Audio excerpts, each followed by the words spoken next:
The Old School is brought to you by Ahart Solutions, which provides school surveys and applied research. More information at ahartsolutions.com.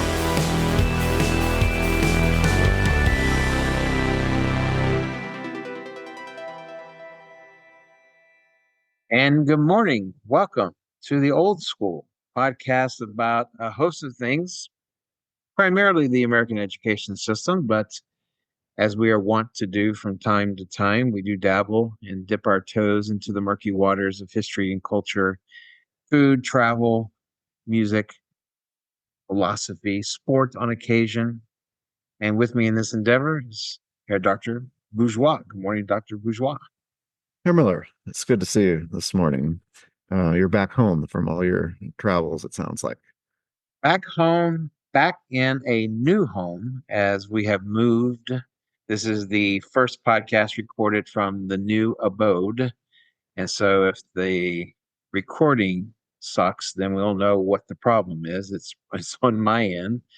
But hopefully everything sounds good on your end. You sound really smart, Herr Miller. There's something different at this location. It's the combined stress and worry of increasing responsibility. Yes. It's made me more reflective. You'll be doing this just for years. I don't know. So, but anyway, I got a nice new office. It is not put together yet. We're still doing some changes here in the office, but so I haven't set up my books, which is a bit of a discombobulated feeling, not having my books readily available anytime I have a whim to dive into something. But beyond that, everything else seems to be all right. Well, I have a question though. You have a question. I wasn't sure where you were going to start. I know there's a lot of things hanging over your head right now. I don't know, and it's probably not just because of all the stuff hanging over my head. I don't know if it's because I'm now 55. I've been 55 for a while. This is not a new thing. Or whether it's because I'm a parent, also not a new thing. But do you find, and I got the sense you won't be honest about this, but I'm going to go ahead and give it a shot anyway. I won't be honest. You will not be honest. Why would you ask me to lie publicly? I find that I cry more or I tear up more. And I don't understand it. That I have always been I've been almost Vulcan-like in my ability to control my tear duct emotions. And for whatever reason, in the last 5 or so years, I seem to have lost all control. Can you explain this to me? Is there a biological imperative that makes me needed to cry more? Well, it's well known. I mean, I've experienced it. 55 is about right. And it's actually called middle-aged man syndrome. I don't know if Is that's that like a male menopause where the emotions are just running amok? something like that. But it doesn't go away. I mean, it's permanent. Does it get But worse? yeah, but I mean, it doesn't take much and we all have different triggers. Yeah, we become an easy mark. I mean, in some ways, it's great. You listen to music and you're pouring out, but you never know when it's going to hit you. I mean, it can be something like after a football game, if a couple, the coaches shake hands, that sets you off. Whatever it is, it's easy. Anything with family, you're gone. So the bar isn't really high. It's pretty low for tearing up, but it happens all the time, and I don't think I'm alone in saying that. And between the two of us, we now have a sample of two. So I think you're on something. I don't know. It's one of those things where, and I joked about having a Vulcan-like control over my emotions. I've always been excitable, less so now that I'm older. But one of the constants is that I was never a crier. I was never one to kind of tear up or get overly emotional about stuff. And so for me, as I said, it's a bit discombobulating, and it's hard to know what to do with that, whether I should just embrace it and just become like, you know, like John Boehner, just always crying there behind the Speaker of the House, just kind of constantly dabbing at his. My sense of it though was he was a crier from the get go. For me, it's a new thing. Well, you as usual, you date yourself with your references. That was a few years back. I think, President Biden's a crier too, isn't he? He'll dab his eyes at you. well, sure. When he got that presidential citation from President Obama, it was kind of like a surprise, and he starts dabbing his eyes and what have you. So he too is a bit of a crier. So maybe I don't know. I think it's to your credit. I mean, it means that you're a mensch. Empathy and things affect you, but I would wager that it was accelerated by having a daughter. That tends to break down and humanize the male a little bit. Beyond getting married and being a little bit domesticated with your wild ways, the daughter really has that type of effect. It's possible. I don't think my daughter has affected me in the way that most people think. Well, come on. I get people now saying, looking at me and saying hashtag girl dad, and No, I'm like, what are we doing? And it's who cares, girl dad, boy mom. What are we doing here? I mean, I think we're just looking for classifications now. So well, now you accuse me of being able to dodge this question, and now you're doing exactly the same thing as expected, Herr Miller. You're not to be trusted. no, it's all right. So, well, last time we were together, if I can clear my tear ducts here. Last time, as I recall, we talked about the first half of the trip that I took with going to Grand Tetons. And it's a shame that there's no visual element to this, although that might be changing here in the near future. But I got these glorious shots of the Grand Tetons. It's quite remarkable. But now we get into the second half of the trip, which is to Glacier National Park. Now, the last time you and I spoke, I was coming at you from Helena, the capital of Montana. And I think I told you that the drive from Teutonia, Idaho, where I was located, where I was staying, to Helena, Montana, took me through parts of southeastern Idaho, and that the landscape was akin to rural France. Kind of the same kind of colors, um, same kind of landscape. There's kind of rolling hills, the foothills, I guess, if you will. And it was such a shocking revelation. We talked about the fact that I think you mostly have driven through northern Idaho where Boise is, correct? Yeah, that usually is the crossing point. And that's I-90 that goes through Boise. If I remember the interstate, I'd die a happy man.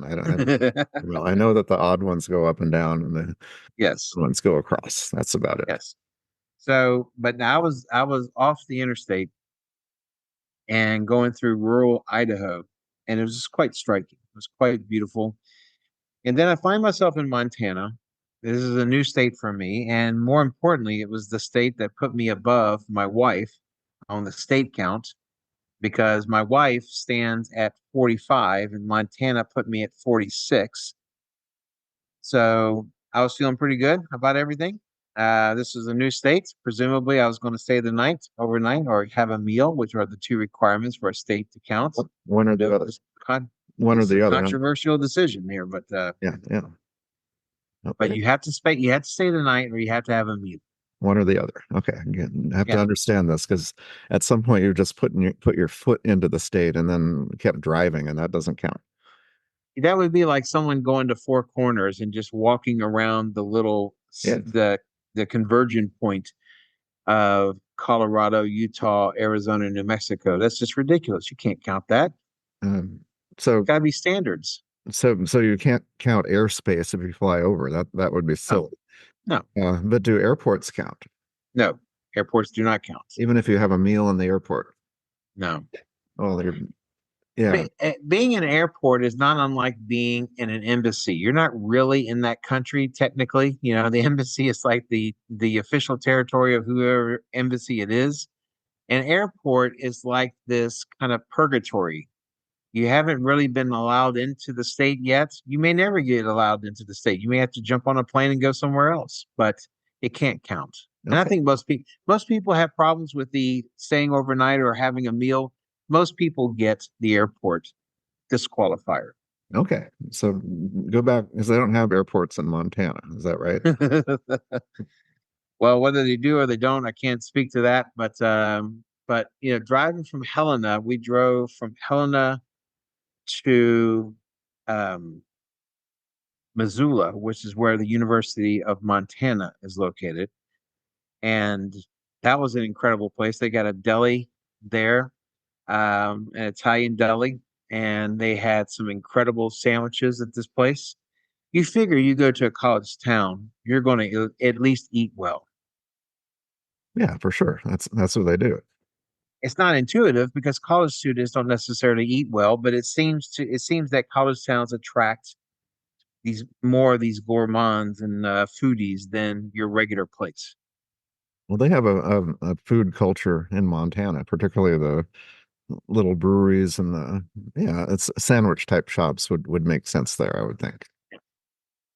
So we went to University of Montana, tried to sneak into the stadium as I am wont to do from time to time when going Oh, to college campuses. you you never told me this. Did you get shut down? What happened? I could not go out. Unfortunately, they're going through some construction, or they were, and so the ability to get into the stadium was complicated by the fact that there was an exterior fence around the actual perimeter of the place. And so I think it may be open now because the season has started, but So I tried to get in and I couldn't get in. they knew you were coming and put extra security measures, I think. Well, either way, I haven't busted into a stadium in a while. I used to do it on a fairly frequent basis, based on how often I went to college towns. But I think the last one I broke into, not broke into, that sounds criminal. It is. It's trespassing, whatever you. The last one I strolled through an open door was the stadium at Harvard, and then I tried Texas A&M. Good luck with that, Harry Miller. Well, yeah, that didn't turn out well. Although I thought I had an opening, I saw a gate opened, and so I was heading in that direction. And what you got to do is you got to have a story if you get caught. And so my story was I was going to propose to my girlfriend, who was already my wife, but they don't know that. I actually asked my wife for a ring before we started walking towards Oh the my door. God, this is terrible. Subterfuge it is happening. it didn't work. It didn't work. But no, so I didn't get into the stadium in Montana, but I mean the campus is beautiful. You got these giant hills around the campus and around the city. The city has a river running through it, as Montana towns tend to do. And then from Missoula, we started the next day. We headed out towards Kalispell. Kalispell seems to be the biggest place where one might decide to stay when visiting the park. You're still about 45 minutes, 40 minutes away from the park. But so we're driving up through 93, Highway 93, and then we drive through the Flathead Indian Reservation. Now, before we got to the Indian Reservation, we found this park. It was called the Garden of a Thousand Buddhas. Buddhas? Yes. Okay. And so it was a kind of a sanctuary, a Buddhist sanctuary, but it had all these statues of Buddhas, and they were all kind of lined in a row. It's a very kind of a symmetrical type of experience. There was a lot of statues. There was a place for reflection, as Buddhist places tend to have. And it was a nice respite. We had been on the road, we had been blowing and going for the last week or so. And this was kind of like a nice place to kind of just stop for a little bit and reflect and think about things. And I can groove on the Buddhist sentiments. I mean, they're close enough to my own religious beliefs, and so I don't mind double dipping, as it were. But yeah, it was a kind of it's a beautiful little garden there, quite nice. Wow. I'm learning all these things about your trip that you've been holding back from knowing that you were gonna. Tell me now. Would you ever stop at a Buddhist temple? Never stop the car. I mean, you go by a rest stop maybe in the daylight, not at night, of course. Drive through restaurants, use the bathroom, and keep going. No stopping is allowed. Or what about a Buddhist temple grounds? Fly right by it. Wouldn't pause for a minute. What's wrong with you? You don't believe in stopping off and seeing points of interest along the routes? No, I'm a slow driver, not like you, Herr Miller. And so if I stopped, I'd even fall farther behind. Behind who? I don't know, just our ETA. You gotta keep up. So you don't believe it's the journey, but rather the destination that's more important. No, I think for when you're driving someplace, absolutely. You want to get where you're going because you want to spend more time in the place where you intend to stay. And unless it's a planned stop where you just have to visit that place. But no, I think you want to get to where you're going and don't and be quick about it. So you disregard the idea of delightful unintended consequences. I just don't do it. I mean, I can't remember the last time I've driven anywhere and just suddenly turned off and taking the sights in. Okay, so I got three examples of doing just that on this trip. It'll be interesting to see which one of these Oh, you would have most regretted not doing. life-changing events could happen. You're right. In one case coming up next, it is. Oh, But why didn't I think about that? As a philosopher of sorts, I didn't think about allowing chance into your experience. I used to do that when I was younger, but I've gotten randomly stop places, or well. I moved to Texas randomly, and my life changed. okay, there But you go. I've given up on some of that randomness, which is Well, so the randomness was in full effect yeah. because after we left the Garden of 1,000 Buddhas, we went through the Flathead Indian Reservation. And along the way, one of the places that was recommended that somebody stop if they're driving up Highway 93 in Montana was the church mission. There's a mission church that's in the reservation, and with the church, there's also two log cabins where the first missionaries and the first nuns stayed. And it's just like this. It's a small little area. We were when we first drove up to the church. There was no one. There was one other family there, but they left shortly after we arrived. And so for a time being, we were the only ones there. And the church in this Indian reservation is designed by the same person who designed the church in Missoula. And so we had been to the church in Missoula, and it's this beautiful blue kind of interior with the painting, with the stained glass and things of that nature. And so someone at the church told us, "Hey, listen, if you like this place, you should go check out the place at the Indian reservation." And so we went there, and I walked into the church and kind of experienced the church as we typically do. You kind of sit down, take it in, try to experience it organically, not try to force it by immediately walking around the perimeter. And then after I spent the time in the church, I walked out and I went to the cabins. I went to the one cabin where the missionaries were, is now a gift shop, and then the other one is where the nuns has like a historical plaque to read. And so I'm sitting there reading all this information. I walk out and I see my wife up by the church, and I start walking towards her. And this old man is walking towards me. He is the only other person there. Remember, when we first got there, the family that was there had left. And so for a time being, we were the only ones there. But now this old man has shown up. And as he's walking towards me, I'm looking at him and I swear I know who this guy is. But for the life of me, if you had given me 5,000 guesses where I might come across this guy, rural northwest Montana on an Indian reservation, Mission Church is not where I would have run across him.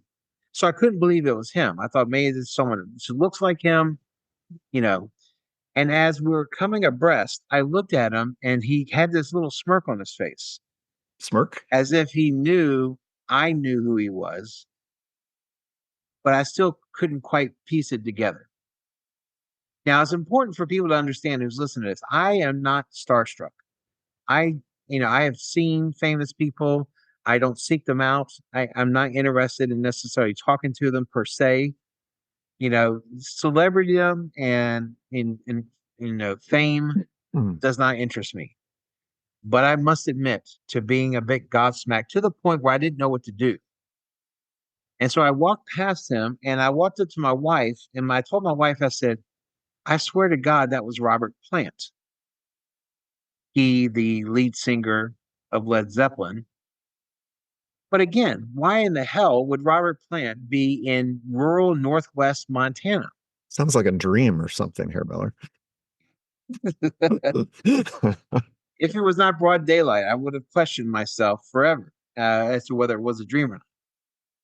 So my wife said, you should go up and ask him. Just walk up to him. And I'm like, sure, why not? I'll just walk up to him. The worst thing that happens is I look stupid because he's like a Robert Plant lookalike who makes money at the Missoula Mall or something like that once a year. Who knows? On Robert Plant's birthday. Who knows? And so I walk up to he's in the log cabin with the where the nuns lived, and so it has the historical panels and all the information about them. And I just walked up to the doorway. He's standing right there. I said, "Excuse me, sir." And then he didn't respond immediately, but then he stood up, took his glasses off, looked at me, and then held his hand up to say, "Not now." And then he put his glasses back on. He went back to reading. He didn't say a word.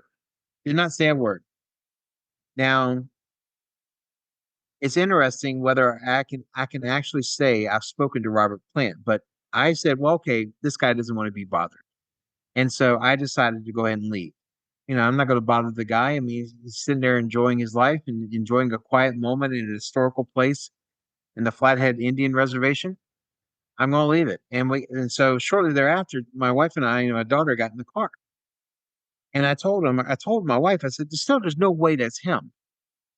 I was 98% sure it was him, but there was this lingering bit of doubt because why in the hell would he be there? And he didn't ask. You could have said something to. Well, the thing I never got a chance because he put the hand up, you know, kind of big timed me a little bit with the hand.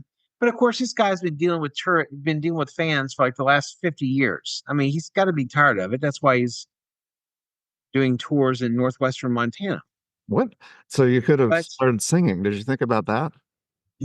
Or just ask him if all that glitters is still gold.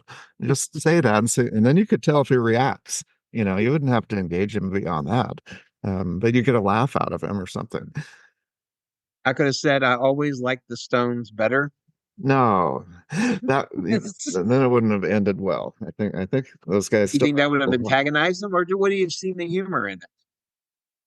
maybe not, but he was having a moment. You were respectful. I think it's in your character to do that, not to bother the man.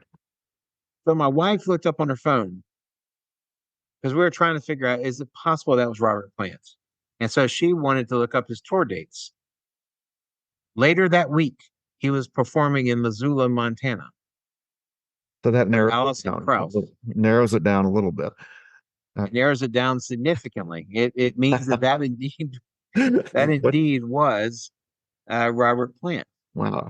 The question is, can I say I spoke to him? How close were you to him? 3 feet? 3 feet? You could have touched the hem of his garment. It's not the Shroud of Turin. I mean, what are we talking about? Well, he's arguably the greatest lead singer in the history of rock and roll.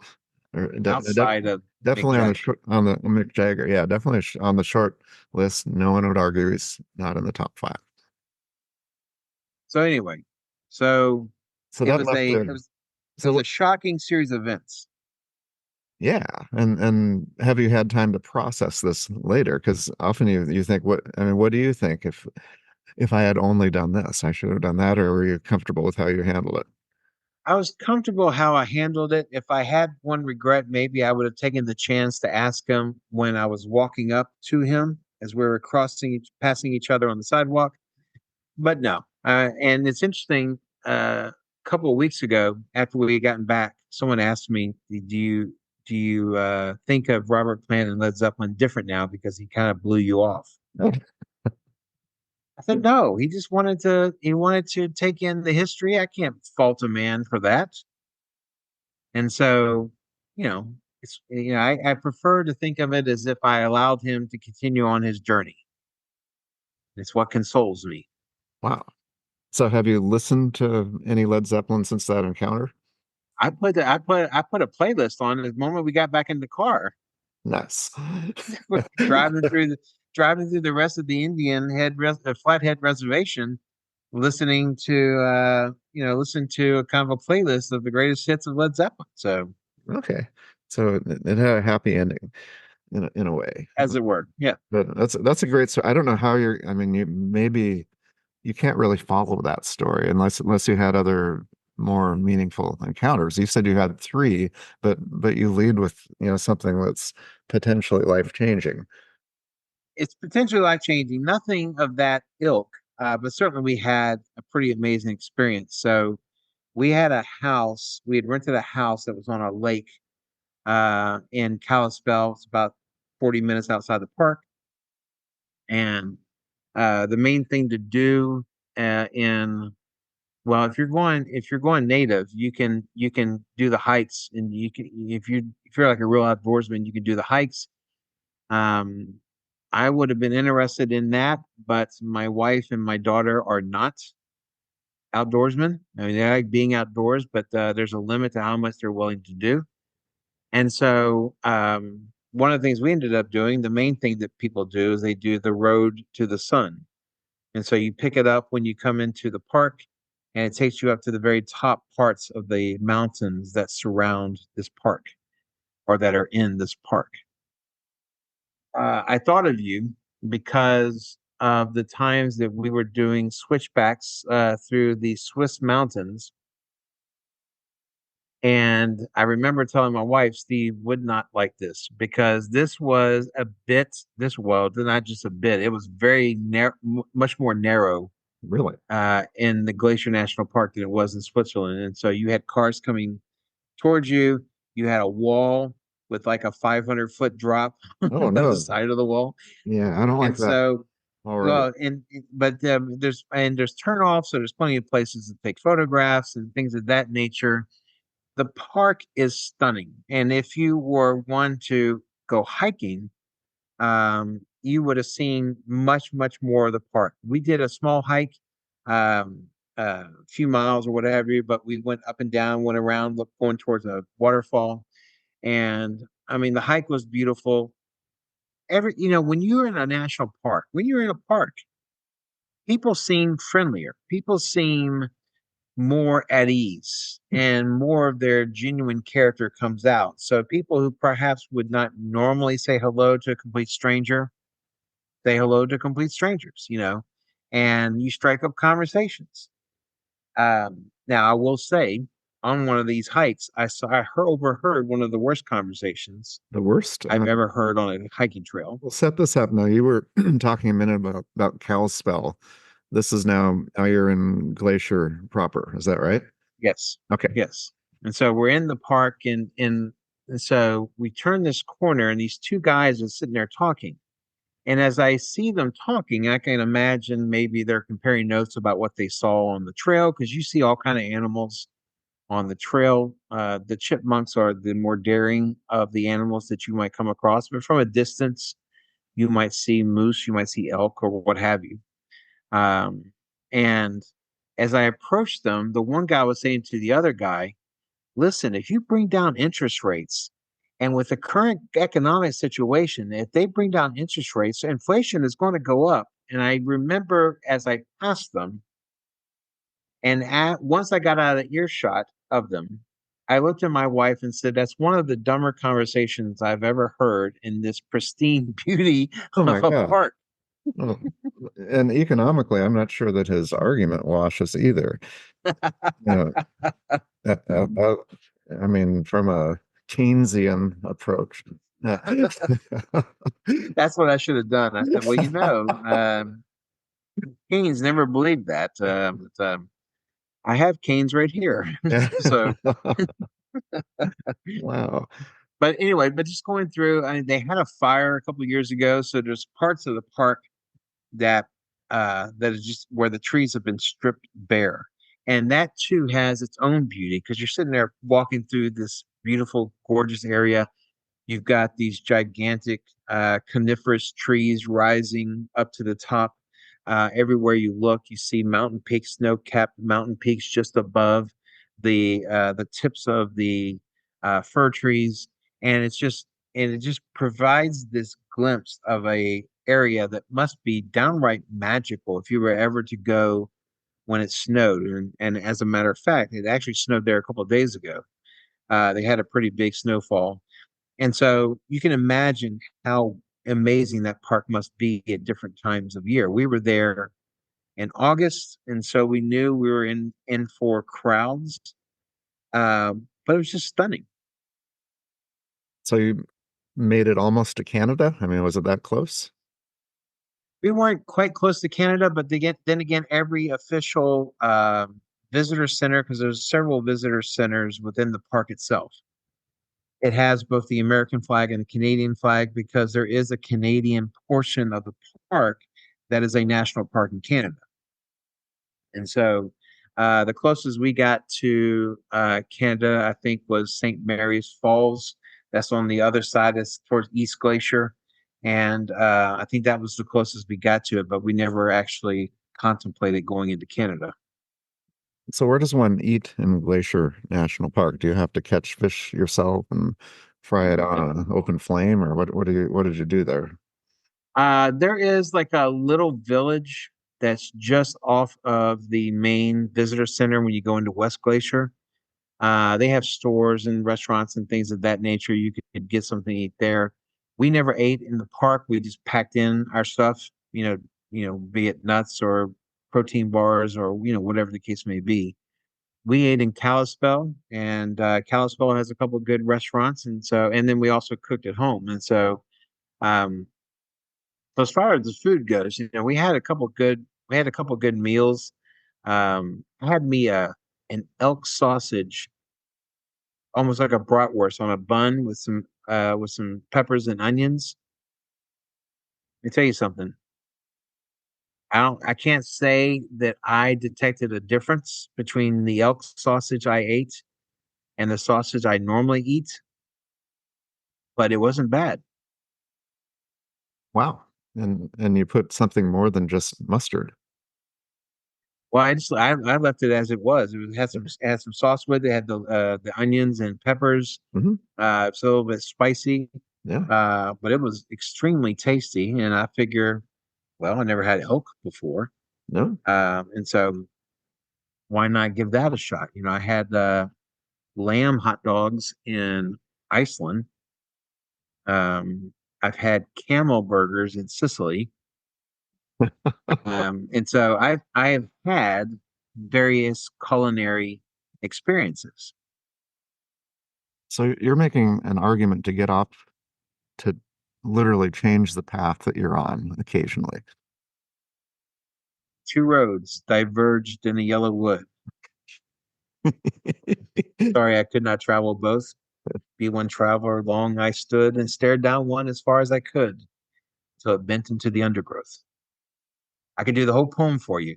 I think there is something to the idea, and I think it's one of the reasons why when I'm driving through rural areas and I see a road that goes into the woods, like a dark, like a dirt road, I have this almost unexplainable urge, inexplicable urge to go down that road.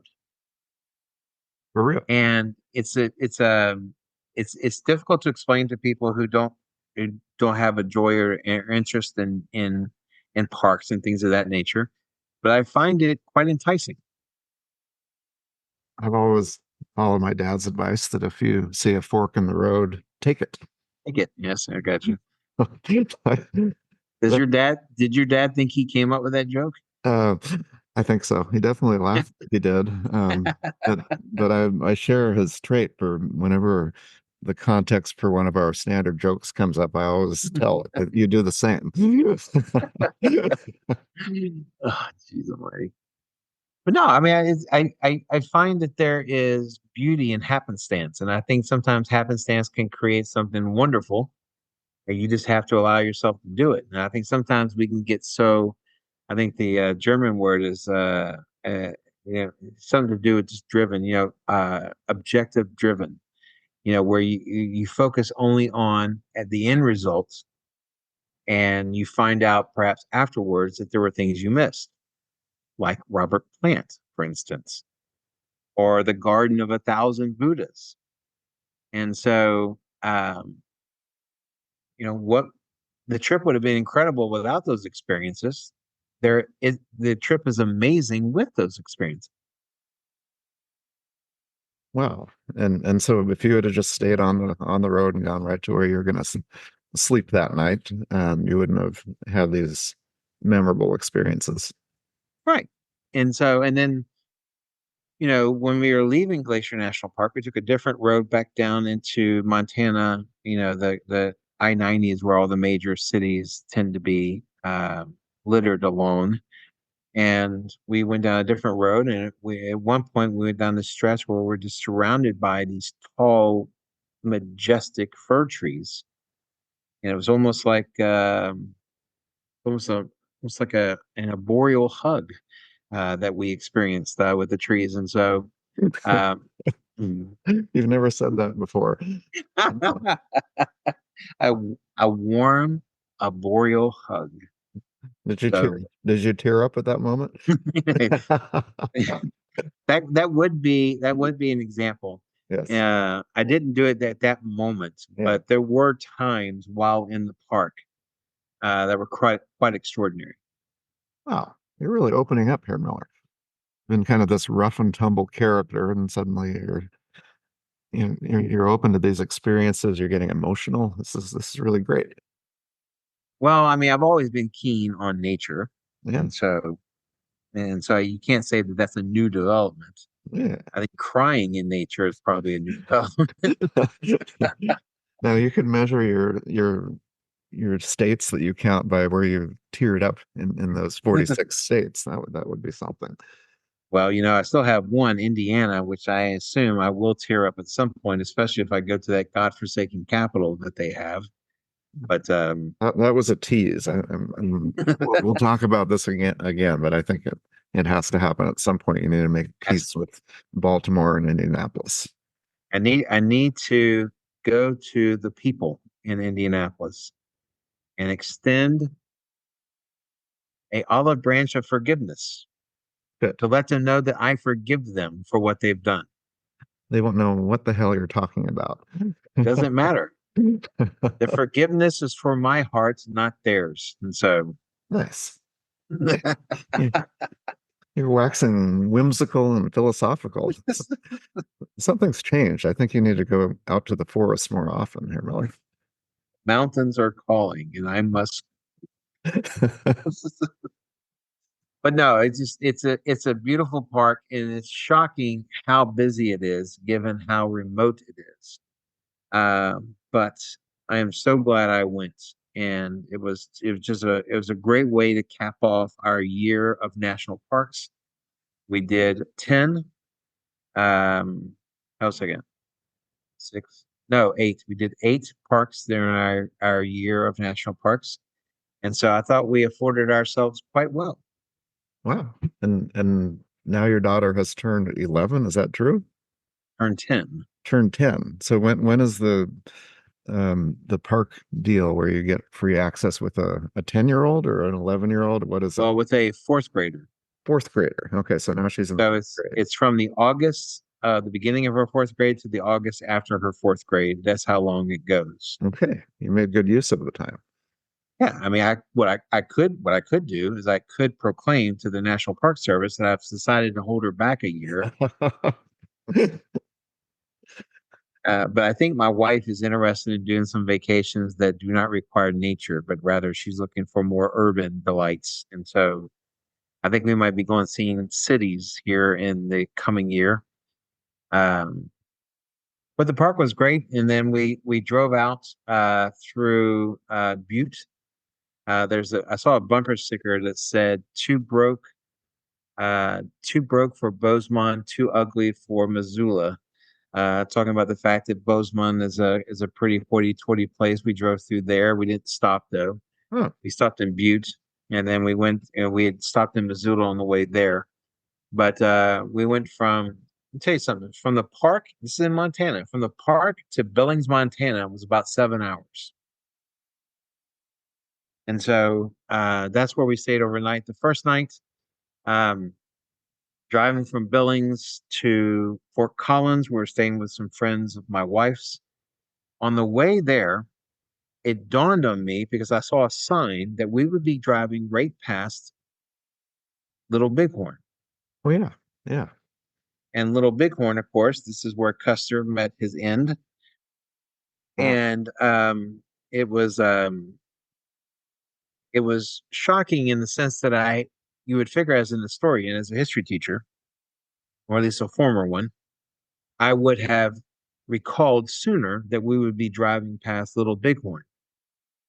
And so we ended up taking a little stop, went into the park. And the park is very, very small because it only comprises the visitor center, Little Bighorn, the actual hill where most of the Americans died. And I think as of 15 years ago, 20 years ago, there is now a Native American memorial there as well, with a kind of complete history. There's also a national cemetery. Now, the national cemetery is not in the same place where Little Bighorn is. Little Bighorn is a little bit off of that. And so with the national cemetery, there's a lot of criterion where as to who gets into a national cemetery, who doesn't get in. And so checked out the national cemetery first. This is my fourth national cemetery I've been to. I've been to Arlington. I've been to the one, and there's one in St. Louis, and I've been to the one in Normandy. And so this is the fourth national cemetery I've been to. And then you go to Little Bighorn and you see the grave sites, and the grave sites basically are marked where the person fell. So that's on the battlefield. I went there, and I told you that when I was either 8 or 10. But we have family in Bozeman, so we did that. But so I have vague recollection of it. It's a remarkable place. And then the Native American Memorial has some incredible historical information about the various tribes that were there, kind of the various things that happened leading up to Little Bighorn, what happened after Little Bighorn, and it's it's a beautiful history in the sense that not a lot of people know about. It's amazing as Americans how few people know Native American history. It's amazing how few Americans know Mexican history. And I understand someone saying, "Well, that's not my history. My history is U.S. history." But I don't know how you explain U.S. history without talking about, to some degree, Mexican history, Native American history, that sort of thing. And so it's just beautiful seeing this kind of layout of Native American history in Wyoming. Um, and it's something that we have actively tried to teach our daughter about. When we went to the Navajo reservation, when we went to the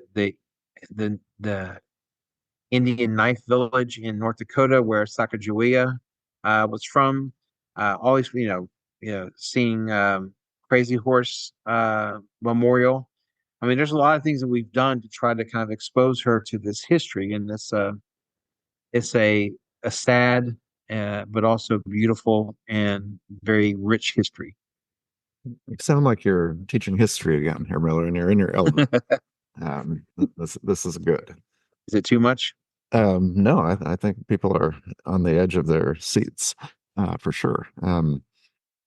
But how did your family enjoy that part of the trip, the Custer part? I think it was one of the, I well, I don't think my daughter knew much about it, And so as we approached it, I gave her kind of like a brief summary of the event itself without, because I didn't know a lot about the events leading up to it. Mhm. And so she had the opportunity to kind of experience a bit of that herself.